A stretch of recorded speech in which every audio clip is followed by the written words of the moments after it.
edge? I mean, what's the story? I see the persons who own this operation or set it up. You guys are allowed to come on this side, you know. Anyway, thank you all very much. Thanks for the introduction and for your service and the service of your husband. I mean that sincerely. You know, I spent a fair amount of time. I guess I was in about 34, 35 times in Afghanistan and Iraq. And you were at Camp Victory where my son was at camp. His hooch was only about a couple hundred yards from that burn pit. And he came home with stage 4. He went as the healthiest guy in his division, not division, his regiment. And came home with stage 4 glioblastoma. So we owe a lot of folks. You know, a lot of you here are veterans of Iraq and Afghanistan. As I said, I visited both war zones as a senator and vice president a lot, and some godforsaken areas that you were assigned. And I watched you. I observed your incredible courage firsthand, not a joke. That's why you reinforced my belief that veterans are literally the spine, the very sinew of what America is. Not a joke. 1% of you, 1% of you serve and protect the other 99%. We all owe you. You know, I just met a few folks who work with Jill, my wife, First Lady. She started an outfit called Joining Forces when she was the First Lady to make sure that we took care of the military families while the people were deployed. What people don't realize is a whole lot of folks were deployed in those two wars who were in fact not career military. National Guard, we had a significant number of National Guard, almost at 1.50% of the fighters in National Guard. And you know, there are a lot of empty dinner tables at night. At least when you're on a base, you're with other people who know what you're going through. Most people had no idea that the National Guard captain or corporal was in fact deployed. And she started this outfit too in the state of Delaware, my wife's, to say, convince people that they should reach out because, you know, the only kid in school who his dad doesn't show up is the kid whose dad's deployed. No one knows it. And so she started a process where she got all the schools, and not only Delaware, but across the country, to begin to say, point out the fact that their mom or dad was deployed. It makes a difference. They're not looking for it, but it makes a difference is knowing people know. Knowing people know. To all the veterans here and your families, as I said, we owe you. I've said many times before, we have many obligations to the country. We only have one truly sacred obligation, and it's a sacred obligation. It's to prepare those we send to war and care for their families and that when they come home.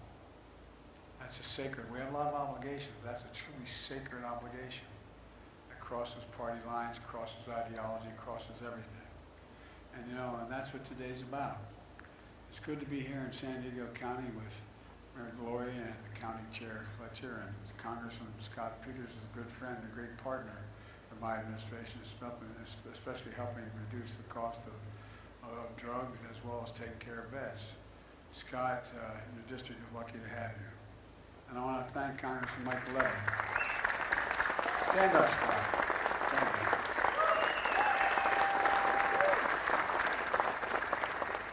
Well, this guy's the real deal. He's the real deal. And I want to ask Congressman Mike Levin, thank him for welcoming me to his district today. Mike, where are you? There you go. Mike.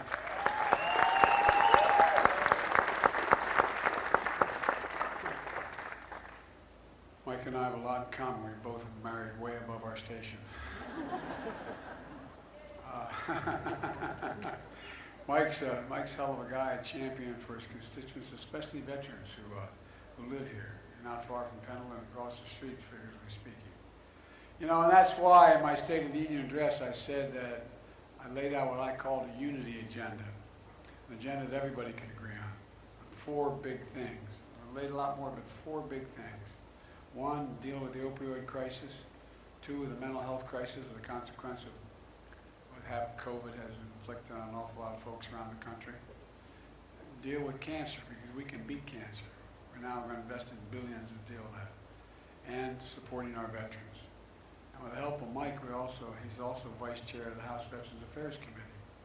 We signed 25 bipartisan bills that improve life for our care for our veterans and honor the service of those who sacrifice so much. One of those bills is a bill that renames the VA Medical Center in San Diego, and it renames it Captain Jennifer Marino, Army nurse who died while rendering aid under fire for an injured ranger in Afghanistan. A lot of you been to Afghanistan. I've been to every part of it. It's a godforsaken place. It's a godforsaken place. My helicopter went down. I was with the commander as well as a couple snipers and a guy named Hagel, who later became the Secretary of Defense, and a guy named Kerry, Secretary of State. And they wanted to see where bin Laden had escaped through the mountains up in the Upper Konar Valley. So the Upper Konar Valley is nothing but rock, straight rock. There's no vegetation at all. Some of you have been there. And our helicopter went down in a snowstorm. We found a place to land that was an old path. And it was lucky that we had such great pilots. And it wasn't more than 10 feet beyond the width of the blades of the helicopter we had. And there's a picture of us standing in front of the back of the helicopter and the wash of the helicopter to stay warm. We could hear F-15s fly over for proof of life. And then we got a photograph later. There was a group, Delta Force, chasing the Taliban 2,000 feet above us, carrying 60-pound packs. And I'm thinking to myself, God almighty, what these guys do. And then when we couldn't get down, they said we're going to have to get down, cross, just go up about the height of the building at a grade about, I guess, I don't know, 30%. And we're struggling like hell to get up this shale, just to get over top of all of us. We thought we were in pretty good shape. I'm thinking to myself, those guys are a couple thousand feet above us. Anyway, I just think that we have, I don't think I know, we're the finest military in the history of the world. Not a joke. History of the world.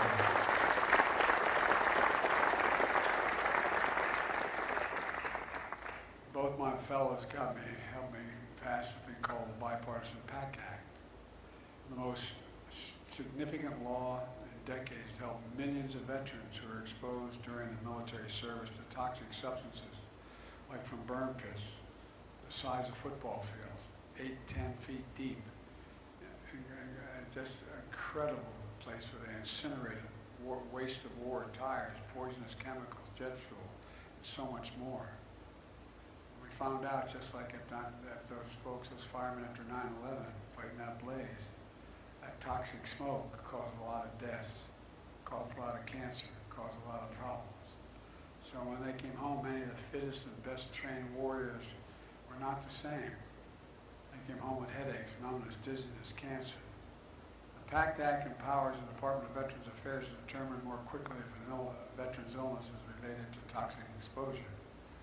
And for the families or veterans who died of toxic exposure, it means monthly stipends, life insurance, tuition payments for their kids to get to school.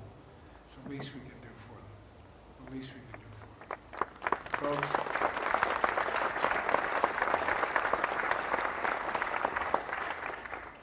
and I know some of you are even seeing whether or not you qualify or whatever you have.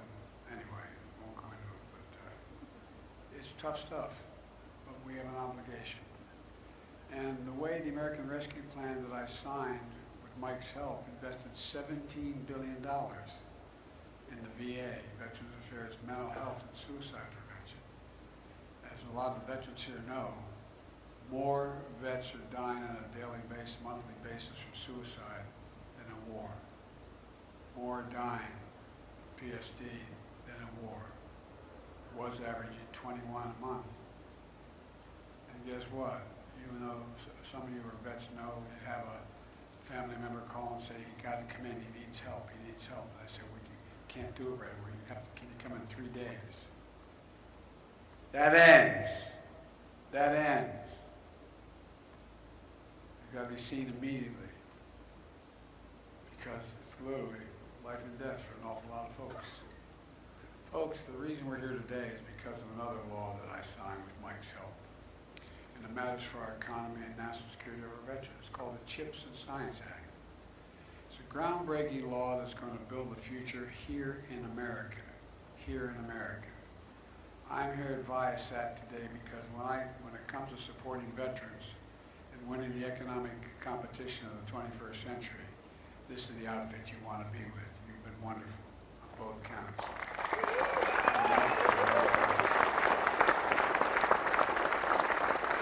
We started in 1986 by three friends, Mark, Steve, and another Mark in a garage. You all do a hell of a lot in garages out here.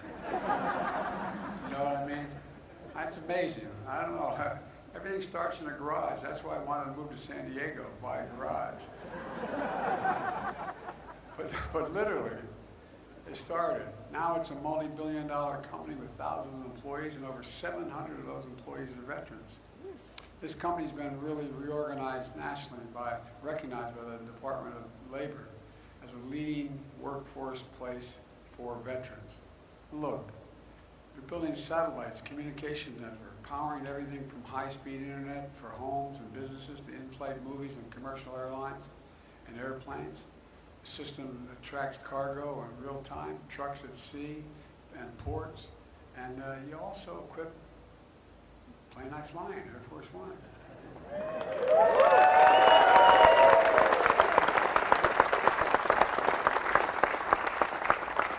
And other Air Force aircraft. I often say, they say, what's the best part of being president? I say, the plane doesn't leave till you get there. That's the best one. But you're in real trouble if you're not on time. What you do here at this company really matters. So much of it depends on semiconductors, those tiny computer chips, the size of a fingertip, that power our everyday lives and power more and more of what we need. Smartphones, automobiles, washing machines, hospital equipment, you name it. America invented these chips. We went to the moon. America invented the computer chip. And then we led the industry for decades. Then something happened. America stopped investing in America. We stopped investing in America. American companies went overseas for cheaper labor. American manufacturing got hollowed out. And today we're down to producing 30% of the world's chips from 30% to only 10%, despite leading the world in research and design of new chip technology. But we knew we had to do something to change that. I knew we couldn't rely on the supply chain, because whether it was a pandemic or political decisions made in China, Taiwan, other places that were not going to sell us the chips. It was having a profound impact on a lot of companies, including this one, and our ability to make these chips. That's why I worked so darn hard to write and pass the CHIPS and Science Act to turn things around. And it has had and it has in a big way turned things around. We learned what I did. I contacted a number of the leading companies in the world and in the United States and said, are you more inclined to invest in something you need if the federal government's making a significant investment? It's not state planning. Are you inclined to do that? And to a company, they said yes. We learned the companies will follow if the federal government invests in industries that we know we need, and we're prepared to help it. That's the message I got from a large number of CEOs in the Fortune 500 companies. So the CHIPS and Science Act invests $52 billion to supercharge our efforts to make semiconductors here in America. It's stimulated an enormous response, unlocking private sector investments across the country more than ever before in such a short time. Hundreds of billions of dollars. I was just in Syracuse, New York, where I went to law school. And the company called Micron is investing $100 billion to manufacture chips, the biggest investment of its kind ever in American history. $100 billion. Before that, I was down a little further down in the middle of New York, and an outfit called IBM. They're investing in these chips for serious. Anyway, I won't go through them all. But, 10,000 jobs at that facility in Syracuse, including construction. And it generates 50,000 jobs across the community. Because all these people working at this place, they go places to eat, they get their hair cut, they buy cars, they do all the things they need to do. Intel Corporation. Intel, we decided to invest, and I spent time with the CEO down there outside of Columbus, Ohio, making $20 billion investment to start a semiconductor facility on 1,000 acres, what I refer to as the Field of Dreams, just outside of Columbus. It's going to create thousands of jobs, construction jobs to start with. How many union guys here? Guess what? Everything I do is all union, prevailing wage.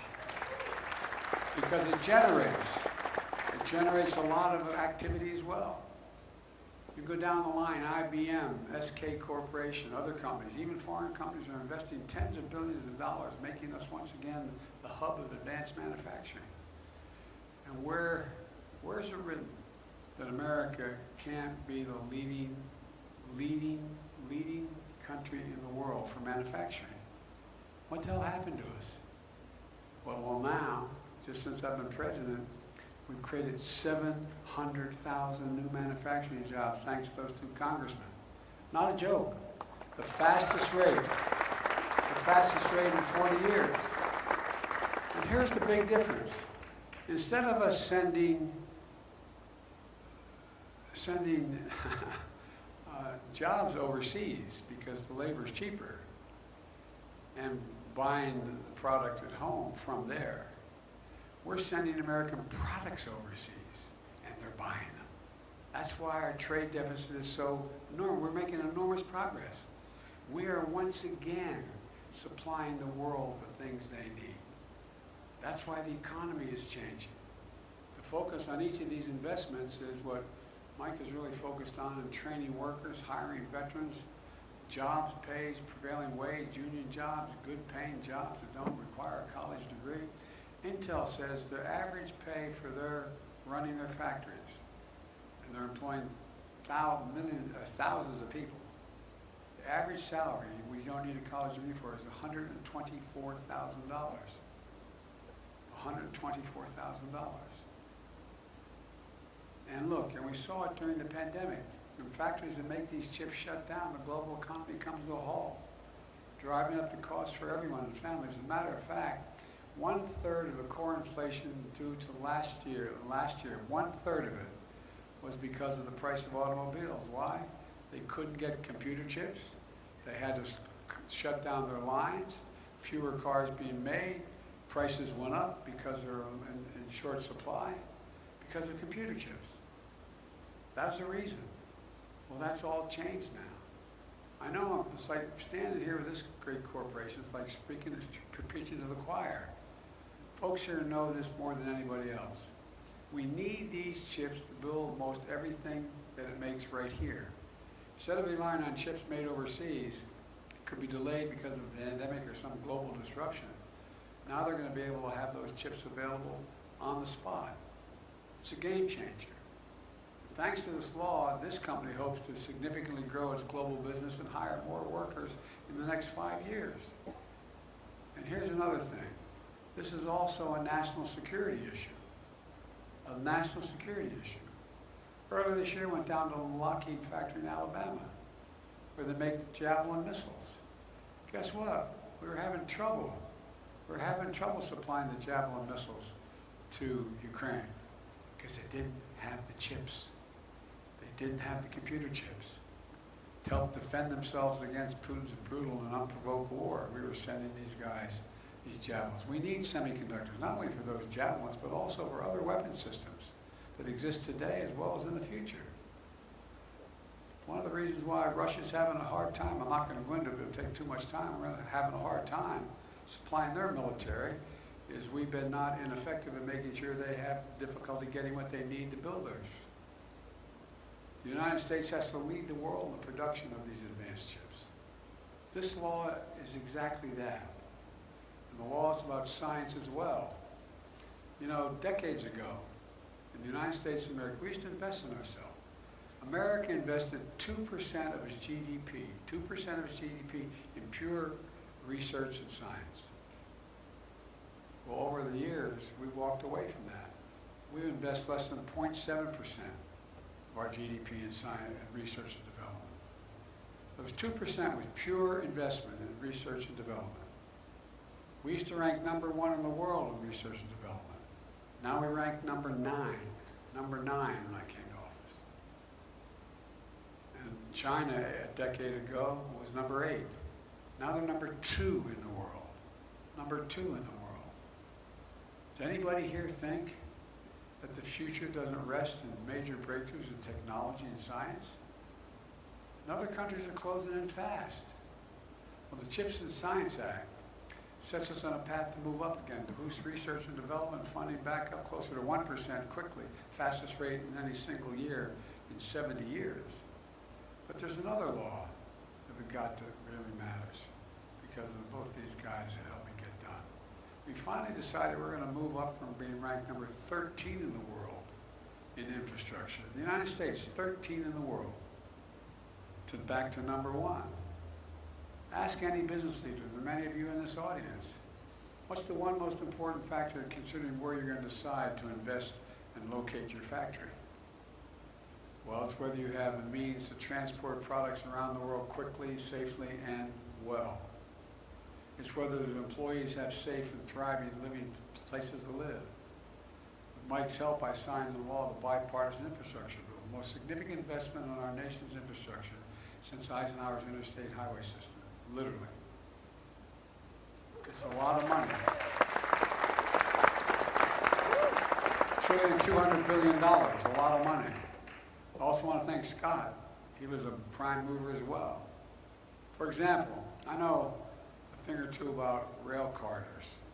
I know about the Northeast Corridor. The joke is, when I was in the Senate, they called me Mr. Amtrak.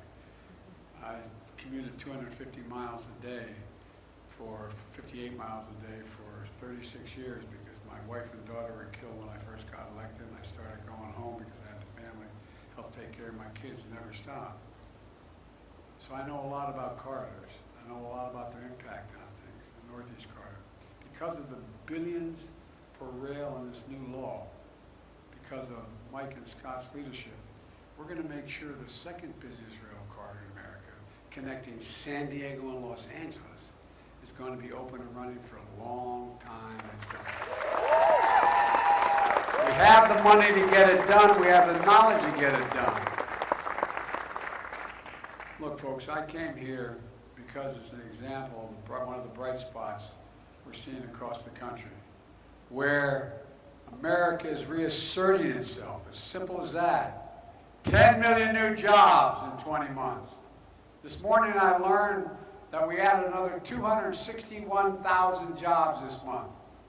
And by the way, New York Times media reports they call the report the Goldilocks report.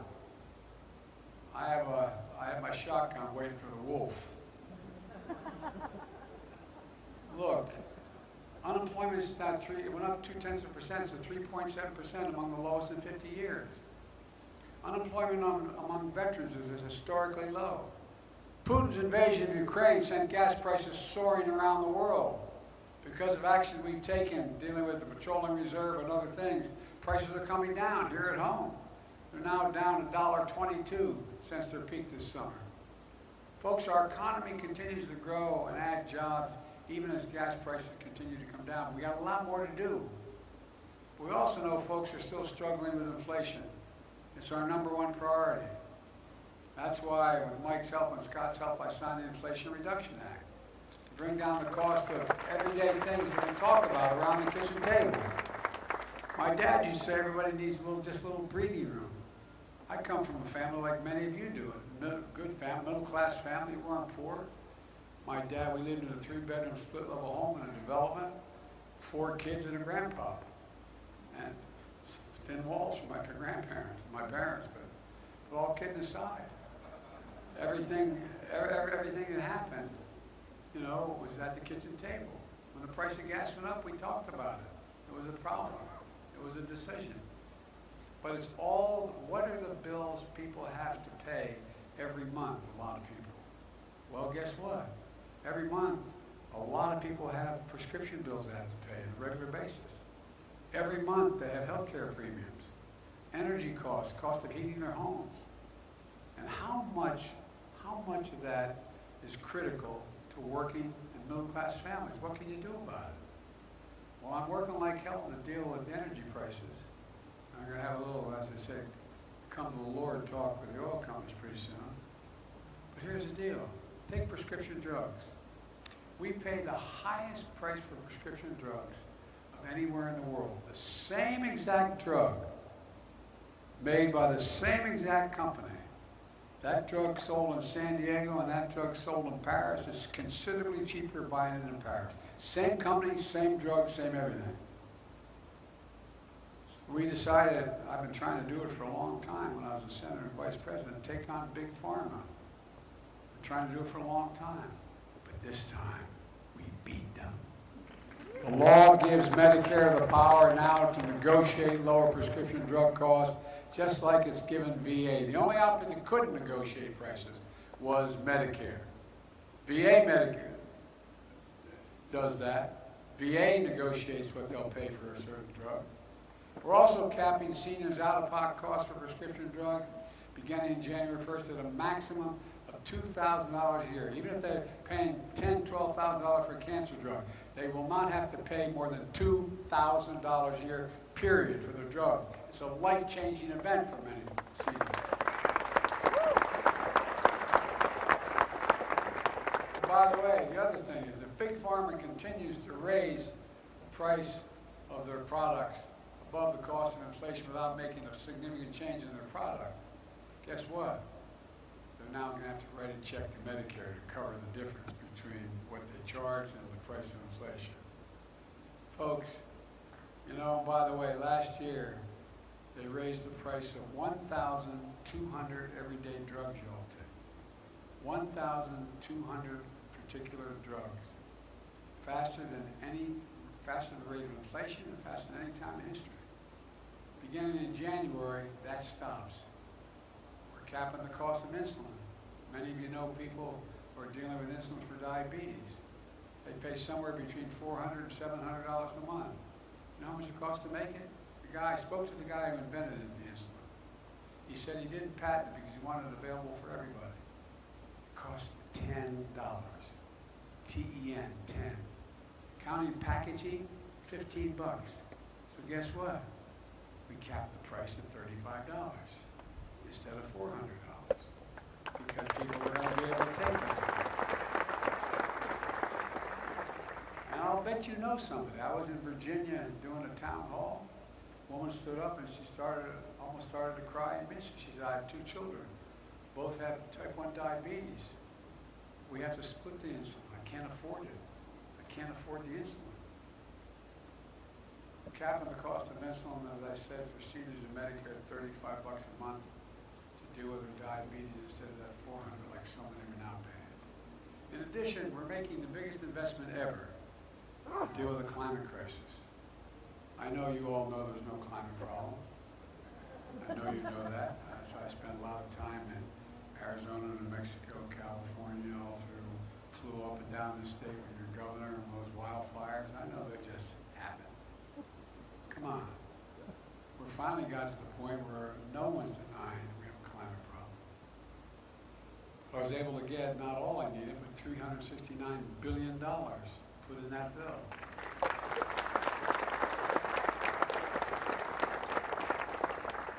We had, I think the guys are with me, the Congress were with me when I invited the CEOs of the auto companies to the White House lawn in the back, behind the White House. And I talked about automobiles, and they talked about electric vehicles. At the time, Amy Barra Chairman Barra of General Motors, was suing the state of California because you had a higher standard for emissions than the rest of the country, and they said they couldn't do that. Well, she left that meeting and she dropped the suit. Called me up and said they're going to go all electric by 2035. Every other company has signed up to do the same thing. So we're working with the auto industry to transition to electric vehicle future, providing tax credits to buy electric vehicles, as well as, any IBW guys here? Well, guess what? You guys are going to install 500,000 charging stations around the country. So it's going to be, that's like 500,000 gas stations. Not a joke. 500,000. Because people are going to say, I'm not buying a vehicle because it can only take X number of miles. And by the way, we're investing billions of dollars, and many of you are investing billions of dollars in battery technology. We're now changing the nature of the life of the battery. Folks, it's also now cheaper to generate electricity from wind and solar than it is from coal and oil. Literally cheaper, not a joke. I was just, and so we can accommodate that transition. I was in Massachusetts about a month ago on the site of the largest old coal plant in America. Guess what? It costs them too much money. They can't count. No one's building new coal plants because they can't rely on it, even if they have all the coal guaranteed for the rest of the existence of the plant. So it's going to become a wind generation. And all they're doing is they're going to save them a hell of a lot of money and using the same transmission line that transmitted the coal-fired electric on. We're going to be shutting these plants down all across America and having wind and solar. We're also providing tax credits to help families buy energy-efficient appliances, whether it's your refrigerator or your coffee maker. We're going to put solar panels on your home, weatherize your home, things that save an average, experts save a minimum of $500 a year for the average family. Look, we're doing all this while we reduce the federal deficit. I hear from my friends in the other team that those big spending Democrats, well, I inherited a gigantic deficit. This year alone, under our leadership and help of my colleagues in the Congress, guess what? We cut the federal deficit this 1 year by $1,400 billion, more than any time in American history. Any time. We cut the federal deficit in half, while doing all this. And last year we cut it by $350 billion. And we're going to reduce it further over the next decade by another $250 billion. Because I hate to say this, but if you're one of those corporations paying zero tax, that's over, man. You're paying 15% now. And look, a big part of that is because we're making sure the biggest corporations, and by the way, I'm a pro-corporate guy. I come from the corporate capital of the world. For all I know, you all are incorporated in Delaware. I don't know. Are you? More corporations are incorporated in Delaware than every other state in the union combined. And I got elected 7 times, so I'm not anti-corporation, but I am everybody pay their fair share. Look, the biggest corporation are going to have to pay a minimum of 50%. Look, the bottom line is we made a lot of progress over the last 20 months to build the economy from the bottom up and the middle out instead of the trickle-down economics that failed us the last 40 years. And we just have to keep going, in my view.